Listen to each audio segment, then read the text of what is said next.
Bonjour à toi et bienvenue. Je suis Émilie Bénard, coach de vie. Alors aujourd'hui, on va parler de l'estime de soi. On va commencer par la définir précisément et regarder quelles sont les techniques efficaces pour l'améliorer.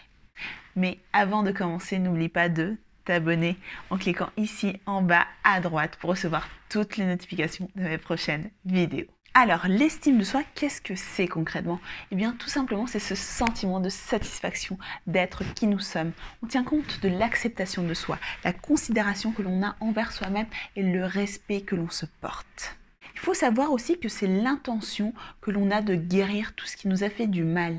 Et c'est aussi le fait de travailler et d'avancer vers la vie de nos rêves, vers ce qui nous passionne, vers ce qui nous stimule et nous motive. En gros, l'estime de nous, c'est la façon dont nous nous percevons et c'est aussi l'attention que l'on porte à satisfaire nos besoins. Finalement, c'est la valeur que l'on se donne à soi-même. Il faut aussi savoir que la façon dont nous nous percevons et dont nous nous traitons est très importante pour pouvoir avancer. Car finalement, si l'on pense que l'on ne vaut pas grand-chose, qu'on ne mérite pas le bonheur, eh bien tout simplement, on ne va pas avancer, on ne va pas aller chercher ce que l'on veut, on ne va pas construire la vie de nos rêves. Et en plus, si on pense qu'on n'a pas de valeur, eh bien tout simplement, on va d'abord prioriser les besoins des autres. On ne va pas s'écouter, on ne va pas se respecter et on ne va pas penser qu'on mérite le meilleur. Oui, car finalement, on mérite tous le bonheur, on mérite tous d'être heureux par le simple fait d'exister. Et ça, ne l'oubliez jamais. Alors maintenant, on va regarder comment faire pour vraiment améliorer cette estime de nous.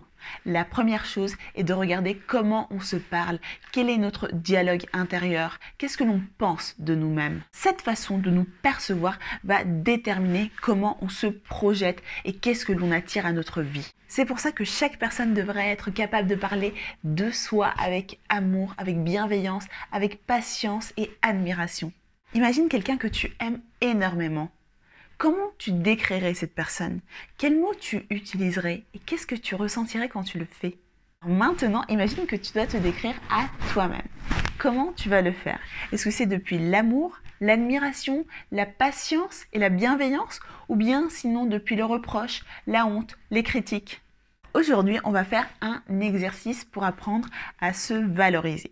Mais avant de commencer, je tiens à dire qu'on a tendance à sous-estimer les choses qui sont gratuites et faciles, car finalement, on n'a pas fait un effort pour les obtenir. Mais cela ne veut pas dire qu'elles ne fonctionnent pas et qu'elles ne sont pas efficaces. Si on met vraiment toute notre énergie et notre attention sur ces exercices, ils fonctionnent, mais il faut leur accorder de l'importance. Alors la première chose, tu vas prendre une feuille, un crayon, mettre la vidéo en pause et je t'attends ici. Maintenant que tu as pris la feuille, numéro 1, tu vas noter toutes tes qualités et toutes les choses merveilleuses que tu connais sur toi.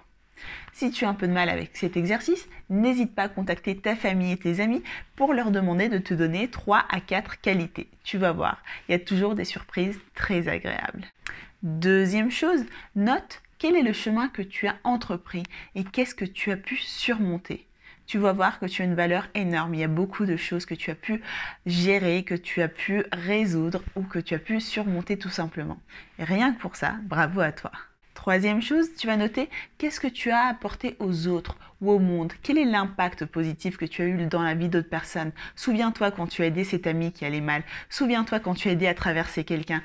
Toutes les petites actions que tu as faites au quotidien ou sur le long de ta vie qui ont permis à d'autres personnes d'aller mieux. Et quatrièmement, note tout ce que tu as appris, quelles sont les leçons que la vie t'a données. Alors maintenant que tu as fait cet exercice, il faudra mettre de côté toutes les critiques, toutes les choses négatives que les personnes pensent de toi.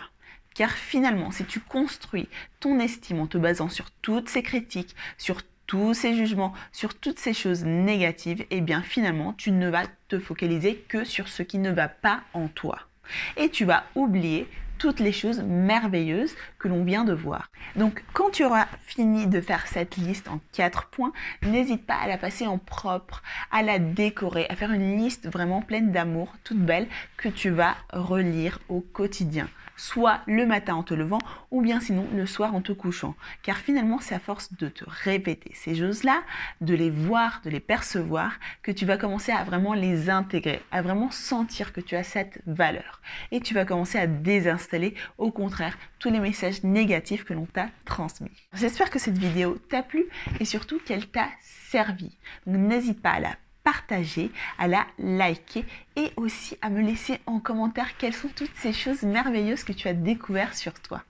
Je te remercie et je te dis à très bientôt.